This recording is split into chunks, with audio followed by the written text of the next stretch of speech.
మీరు ఆ ప్రాంతం అంతా ఎలక్షన్ టూర్ కూడా ప్రచారానికి వెస్ట్ కూడా గోదావరి వెళ్ళొచ్చారు. ప్రచారానికి వాళ్ళంతా కోరారనమాట. ఉమ్, అంతకుముందు 97లో కాకినాడలో ఎంపీగా గెలిచారు కృష్ణరాజు గారు.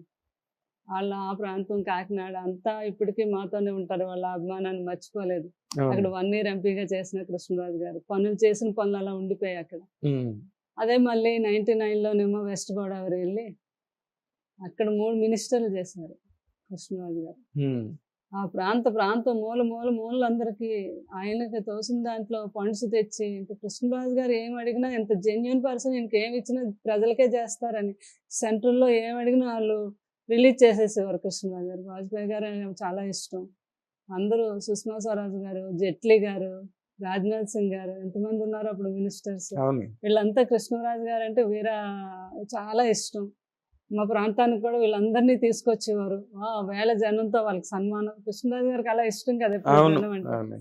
అలా మొత్తం ఆ ప్రాంతాన్ని డెవలప్మెంట్ చేయటం, ఆయన తర్వాత ఎవరూ దాన్ని డెవలప్మెంట్ చేయకపోవటం, ఆ పేరు అలా ఉండిపోయింది. ఉండిపోయింది. అందుకే మొన్న ఆయన వర్మ బీజేపీ వర్మ అని కృష్ణరాజు గారితో పాటు ఆయన అప్పటి నుంచి బీజేపీలోనే ఉంటూ వర్క్ చేస్తూ కృష్ణరాజు గారు అంటే అభిమాని ఆయన. అక్క మీరు వస్తే బాగుంటుంది, నాకు కృష్ణరాజు గారు వచ్చినట్టే ఉంటుంది, ఇక్కడంతా ఆయనకు పేరు ఉంది కదా, నాకు బాగా మీరు వచ్చి సపోర్ట్ చేయాలి అని ఆయన పిలవటం, నేను వెంటనే పిల్లలందరూ కూడా వెళ్ళండి అంటూ వెళ్ళాను. అది బాగా వాళ్ళకి చాలా ఆనందపడ్డారు అందరూ. అంతే. 6 నియోజకవర్గాలు తిరిగాను నేను. బా, మిస్ ఆ అవ్వకుండా. అలా వెళ్ళిన టెండర్లో తక్కువ టైంలో కూడా ఉమ్, బాగా అందరికీ, ఎందుకంటే ఎక్కడికి వెళ్ళినా కృష్ణరాజు గారు వాళ్ళు చెప్తున్నారు నన్ను చూసే, కృష్ణరాజు గారు ఈ ప్రాంతంలో ఇది చేశారు, ఆ ప్రాంతంలో ఇది చేశారు, ఇంత గొప్పగా చెప్తా ఉంటే అసలు ఆనందంతో ఇంకా ఆ ప్రాంతం అంతా కృష్ణరాజు గారు ఉన్నట్టే అక్కడ ఉన్నట్టే కనిపించారు నాకు. బా, అంత ఇది అనిపించింది. ఎందుకంటే ఆయన ఇంకొక విషయం ఏంటంటే కృష్ణరాజు గారు మినిస్టర్గా ఉన్నప్పుడు ఓన్లీ ఆయన ప్రాంతంకే కాదండి, ఆ వెస్ట్ గోదావరి జిల్లాకే కాదు, పక్కనున్న కాకినాడలో ఎవరైనా ఫోన్ చేసి అడిగితే అది చేశారు. ఆ టైము తిరుపతి, రైల్వే కోడూరులో కొంతమంది కృష్ణరాజు గారికి వీర అభిమానులు ఫ్యాన్స్ ఉన్నారండి. ఉమ్, చెంగల్రాజు అని అంతా చాలా మంది, అందరి పేర్లు చదవలేకపోవచ్చు, చాలా మంది ఉన్నారు. అలా అన్నమాట అన్ని ప్రాంతాలకు కూడా ఆయన హెల్ప్ చేశారు ఆయన మినిస్టర్గా ఉండే. ఆయనకి వాజ్పేయి గారు మినిస్టరే కాకుండా చైర్మన్ కూడా ఇచ్చారు ఆయనకి. ఈ గ్యాస్ సిలిండర్స్, గ్యాస్ పొయ్యిలు అవన్నీ కూడా దాని మీద ఇండియన్ గ్యాస్ వాటి మీద చైర్మన్ వేశారు. వేయటం వల్ల అందరికీ ఆయనేమో ప్రతి ఒక్కరికి అప్పుడు చాలా టైట్ కదా. టైట్ కదండి అందరికి. బంకులు ఇచ్చేసి ఇవి ఇచ్చేసి మన రాజశేఖర రెడ్డి గారు కూడా మంచి ఫ్రెండ్ కదా. అవును. ఏం రాజు అని పిలిచేవాడు ఆయన. ఎంత ఇష్టం అంటే కృష్ణరాజు గారు అంటే వాళ్ళకి ఎప్పటి నుంచో అనుబంధం, మంచి స్నేహితులు. కృష్ణరాజు గారు మంచి సలహాలు అడిగేవారు ఆయన, అలా ఉండేవారంట వాళ్ళ బాండింగ్. తర్వాత కూడా కృష్ణరాజు గారు మినిస్టర్ అయ్యాక ఆయన కూడా పాపం ఎంతో మంది వెనకాతల ఎన్నో సంవత్సరాలు పాదయాత్ర చేస్తూ వెనకాతలు చాలా మంది పాపం ఓన్గానే పోషించారు, వాళ్ళు అంత అలా నిలబెట్టుకొచ్చారు రాజశేఖర రెడ్డి గారు. కృష్ణరాజు గారు కొంచెం ఇవన్నీ ఖర్చులు ఇవన్నీ కదా, మా వాళ్ళు 1-2 బంకులు అడుగుతున్నారు, ఇవ్వండి, ఇస్తే వాళ్ళకి కొంచెం హెల్ప్ అవుతుంది అంటే వెంటనే ఇంకా రాజశేఖర రెడ్డి గారు అడిగారంటే వెంటనే ఒక 2 బంకులు శాంక్షన్ చేస్తానండి. ఆయన ఎంతో సంతోషించారు. తర్వాత నేను హైదరాబాద్లో కనిపించినప్పుడు కూడా ఒక స్టార్ హాస్పిటల్ ఓపెన్కి వెళ్తున్నప్పుడు కృష్ణరాజు గారు నేను వస్తుంటే ఆయన ఆగిపోయి లిఫ్ట్ వస్తే ముందు మమ్మల్ని ఎక్కిస్తే కానీ ఆయన ఎక్కలేదు రాజశేఖర రెడ్డి గారు. అంత చాలా మంచివాడు అమ్మా కృష్ణరాజు, ఎప్పుడు అలా నవ్వుతూనే ఉంటాడని నాతో చెప్తున్నారు ఆయన. అట్లాగనమాట కృష్ణరాజు గారు హెల్ప్ చేయని వాళ్ళంటూ ఆయన ఎవరిని అడగలేదు, కానీ అందరికి అడిగిన ప్రతి ఒక్కరికి హెల్ప్ చేస్తూనే ఉన్నారు. ఆ అభిమానం మీద వాళ్ళు నన్ను వెస్ట్ గోదావరి పిల్లలు వాళ్ళందరికీ కూడా ఆ ప్రాంతం వారికి. ఎట్లా ఉందండి రెస్పాన్స్ అక్కడ బీజేపీ కూటమి? చాలా బాగుందండి. ఎందుకనో మరి నాకు అర్థం కాదు, కానీ అందరిలో మార్పు అయితే వచ్చింది. కూటమి ప్రతి ఒక్కరు మనం అడగవలసి వచ్చేది వరకు మీరు వీళ్ళకి అయిందని, అలా కాకుండా వాళ్ళే చెప్తున్నారు మేము దీనికి వేస్తాము, కమలానికి వేస్తాము. మోడీ గారు అంటే ప్రతి ఒక్కరిలోనే నిలిచిపోయారండి ఆయన. ఇంకా అసలు పల్లెలు కాదు మూలగా ఎక్కడికైనా మోడీ గారికి మంచి ఎంత రెస్పాన్స్ అంటే చెప్పలేను. నేను చూశాను స్వయంగా అందరిలోనే. ఒక ఓటు కమలం అనేది ఫిక్స్ అయిపోయారు వాళ్ళు. కూటమి అనేది అందరూ చాలా హ్యాపీగా ఫీల్ అయ్యారండి, కూటమి వస్తే చాలా బాగుంటుందని. బాగుందండి రెస్పాన్స్. బాగుంది రెస్పాన్స్. మొన్న మోడీ గారు వచ్చిన తర్వాత బాగా మార్పు వచ్చేసిందండి. ఆ రోజు చంద్రబాబు గారు అండ్ పవన్ కళ్యాణ్ గారు, మోడీ గారు ముగ్గురు కలిపి ఇచ్చేశారు కదా. దాని దాని తర్వాత బాగా మార్పు వచ్చిందని అన్నారు. ఎందుకంటే ఆయన మహానుభావుడు, దేశాన్ని కాపాడగలుగుతున్నారు. మనందరం ఇంత హ్యాపీగా ఉన్నాం ఈరోజు అంటే ప్రపంచ దేశాలని కూడా హ్యాండిల్ చేసే శక్తి ఆయనలో ఉంది. అవునండి. మన దేశాన్ని కాపాడగలిగే శక్తి ఆయనకుంది. కంటికి రెప్పలా మనల్ని కాపాడుకుంటున్నాం. అట్లాంటి ప్రైమ్ మినిస్టర్ దొరకడం ప్రతి ఒక్కరికి కూడా అదృష్టం ఉంది. Exactly correct. దాంట్లో డౌటే లేదు. ఎందుకంటే ఎప్పటి నుంచో భారతదేశంలో జరగనివి, స్వతంత్ర భారతదేశంలో జరగనివి ఎన్నో ఆయన ద్వారా జరిగాయండి. 370 ఆర్టికల్ తీసేయడం కానీ, జమ్మూ కాశ్మీరుని కలుపుకోవడం కానీ, లేకపోతే ఇప్పుడు రామ జన్మభూమిలో రాముడి జన్మభూమి. ప్రాణ ప్రతిష్ఠ చేయడం, ప్రాణ ప్రతిష్ఠ ఇవన్నీ అంటే గొప్ప ఏంటంటే అక్కడ ఉన్న రామ జన్మభూమి మొన్న కూడా చిరంజీవి గారు చెప్పిందంటే ఇంకా వేరే ఆయన ఎవరో చెప్పారు.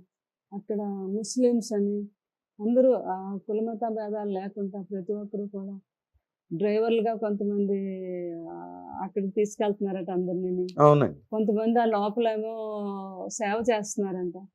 ఇలా ప్రతి ఒక్కరు అందరూ ఒకటే అన్నట్టుగా చేయటం అనేది కూడా అదొక చాలా అది కూడా మోడీ గారు వల్ల వచ్చిన మోడీ గారు అలా కలుపుకుంటే ప్రభావం, ఆయన ప్రభావం. ఆయన ప్రభావం చాలా బాగుంది. పవన్ కళ్యాణ్ అక్కడ మీరు వెళ్ళారు కదా, ఎలా ఉందండి? అసలు మేము వెళ్ళే దగ్గర మా నరసాపురంలో కూడా గ్లాసే. ఆయన గుమ్మడి నాయకురు, వారేమో అగ్నికుల క్షత్రియులు. కృష్ణరాజు గారికి అగ్నికుల క్షత్రియులకి చాలా అనుబంధం. ఆయనకు చాలా ఇష్టం. వాళ్ళందరూ కూడా కృష్ణరాజు గారిని అలాగే అభిమానిస్తారు. ఆయన ఒక నాకు స్వతంత్రం వచ్చిందని ఒక మూవీ తీశారు. అందులో ఆయన అదే క్యారెక్టర్ కాకినాడ పరిసరాల్లో చేసింది. అవునండి. మత్స్యకారులు వాళ్ళు పడే బాధలు అవన్నీ ఆయనకి బాగా వాళ్ళ యొక్క బాధలు, వాళ్ళ యొక్క లోటుపాట్లు బాగా తెలిసి ఆయన మినిస్టర్గా ఉన్నప్పుడు వాళ్ళందరినీ పైకి తీసుకొచ్చి బాగా హెల్ప్ చేశారు. అక్కడ ముత్యాలపల్లి అని ఉంటుంది మాకు మొగల్తూరు దగ్గర. ఆ ఊరి ఆ గ్రామానికి కూడా చాలా బాగా చేశారు. అక్కడ అందరూ చెన్నకేశవులని, బాబీ అని, ఆ తర్వాత మాకు మొగల్తూరులోని మామిడిశెట్టి శ్రీనని, నరసింహరావు అని, ఇలా చాలా మంది వాళ్ళందరూ అప్పటి నుంచి అలాగా బీజేపీలో అలా ఉండిపోయారు. వాళ్ళు కృష్ణరాజు గారు వెనకాతలు వాళ్ళకి పాపం బోట్లు ఇప్పించటం, వాళ్ళు పాపం కొన్న చేపలు అవన్నీ మిగిలిపోతే అప్పుడు పారేసేవారు దాచుకోవడానికి లేక, వాళ్ళకి ఐస్ బాక్సులు ఇప్పించడం. ఆయనకి చాలా ఫండ్స్ వాళ్ళకి శాంక్షన్ చేశారు. ఇంకా కొన్ని ఉండిపోయాయండి. అప్పుడు 1 year ముందే రిజర్వ్లు చేసేసారు కదా చంద్రబాబు నాయుడు గారు టైంలోని. దానివల్ల నెక్స్ట్ వచ్చిన వాళ్ళు అన్ని ఆఫ్ చేసుకోవాలి, వాళ్ళకి ఏమి ఇవ్వలేదండి. మొన్న కూడా వాళ్ళు చెప్తున్నారు. ఇంకా కృష్ణరాజు గారు నెక్స్ట్ వచ్చి ఉంటే వాళ్ళకి ఇంకంతా ఆ ప్రాంతం అంతా బంగారం చేశారు. పండగే వాళ్ళకి రోడ్లు అంతా పాపం వాళ్ళందరూ అదే తలుచుకొని బాధపడుతున్నారు. అయినప్పటికీ ఈ రోజు ఆ అగ్నికుల క్షత్రియులు అనేవాళ్ళు అంతా అలా కృష్ణరాజు గారు వాళ్ళ ఫ్యామిలీ ఏం చెప్పినా మేము చేస్తామని అలా ఉండిపోయారు. దానివల్ల నేను వెళ్ళి వాళ్ళకి చెప్పి మన బొమ్మడి నాయకుడు గారు మీరు గెలిపించుకోవాలి, గ్లాస్కి వేయాలని అక్కడ. తర్వాత నేను ఆయన రాధాకృష్ణ అని తణుకు వెళ్ళాను, వారికి కూడా చెప్పడం. అక్కడ కూడా పవన్ కళ్యాణ్ గారు జనసేనయే. తర్వాత ఏమో తాడేపల్లిగూడెం శ్రీని గారు, ఆయన బొలిశెట్టి శ్రీని గారు, అక్కడికి వెళ్ళి కూడా ఆయనకు కూడా నేను ప్రచారం చేశాను. గ్లాసు భీమవరంలో లాస్ట్ రోజు మన పులిపర్తి ఆంజనేయులు గారు, ఆయన కూడా జనసేనయే. తర్వాత ఏమో మన ఈయనకు కూడానండి తెలుగుదేశం మొత్తం 6 కాన్స్టిట్యున్సీలు కూడా కవర్ చేశాను.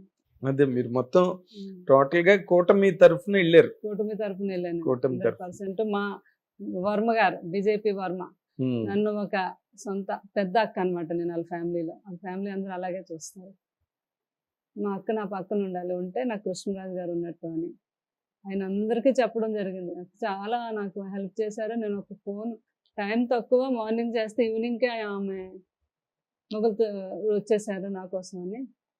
నాకు చాలా హెల్ప్ చేశారు. 7 days చాలా కష్టపడ్డారు అని పాప ఆయన అందరికీ చెప్పడం కూడా జరిగింది.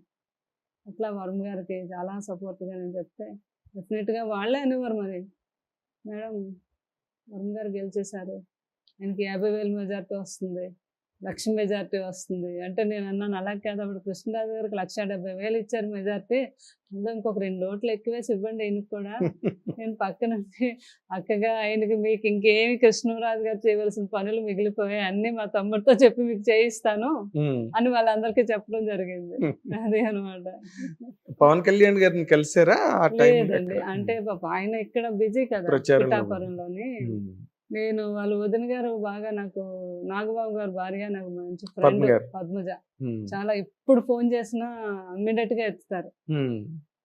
ఆమెతో చెప్పాను నేను, చాలా బాగుంటది మరిది గారికి ఇటువైపు కూడా నేను పెడతాను, చాలా థ్యాంక్స్ అమ్మా, ఎండలో బాగా తిరుగుతున్నారు మీరు, అవును. చెప్పండి పవన్ కళ్యాణ్ గారికి ఆల్ ది బెస్ట్ అని వాళ్ళని చెప్పమని చెప్పాను అనమాట. ఓకే. అలాగే మా పిఠాపురం వర్మ గారికి కూడా చేసి చెప్పాను, మీరు పక్కనే ఉంటారు కదా, మీరు ఎంతో సపోర్ట్ చేస్తున్నారు, మంచి మెజార్టీతో గెలిపించండి వర్మ గారు అని వర్మ గారికి కూడా చెప్తే, థ్యాంక్ యూ, తప్పకుండా అలాగే మేడం, నేను పవన్ కళ్యాణ్ కూడా మెసేజ్ అందిస్తానని వర్మ గారు కూడా చెప్పడం జరిగింది. అదే. అలా ప్రతి ఒక్కరికి బ్లెస్సింగ్స్ కూడా ఇచ్చుకుంటూ వచ్చాను అనమాట. అందరూ గెలవాలి తప్పుకుంటాను, ఎవరు అడిగితే వాళ్ళందరికీ. అవునండి. మంచి అంటే ఎండలు, మంచి ఎండల్లో వెళ్ళారు మీరు. అయ్యి బాబు మామూలు ఎండలు కాదండి, 42, 40. అవునా? నేను వెళ్ళే రోజు ఒక 2 రోజులు మంచి వర్షం పడితే వాళ్ళందరూ ఆనందపడిపోయారు, కృష్ణరాజు గారు భార్య వచ్చారు, బాగా చల్లదనాన్ని తెచ్చారు అని వాళ్ళంతా అభిమానులు ఉంటారు కదా వాళ్ళంతా, అలా అనమాట. అవును. సో అయితే మీరు వెళ్ళడం కూటమికి ఆ ప్రాంతం వరకు ప్లస్ అయింది. ఇంకా ప్లస్ అయితే చాలా మంచిదేనండి, ఆనందం పిలిచినందుకు వెళ్ళాను కాబట్టి అవును. 100% వాళ్ళకి ప్లస్ అవుతుందని అనుకుంటున్నాను మరి.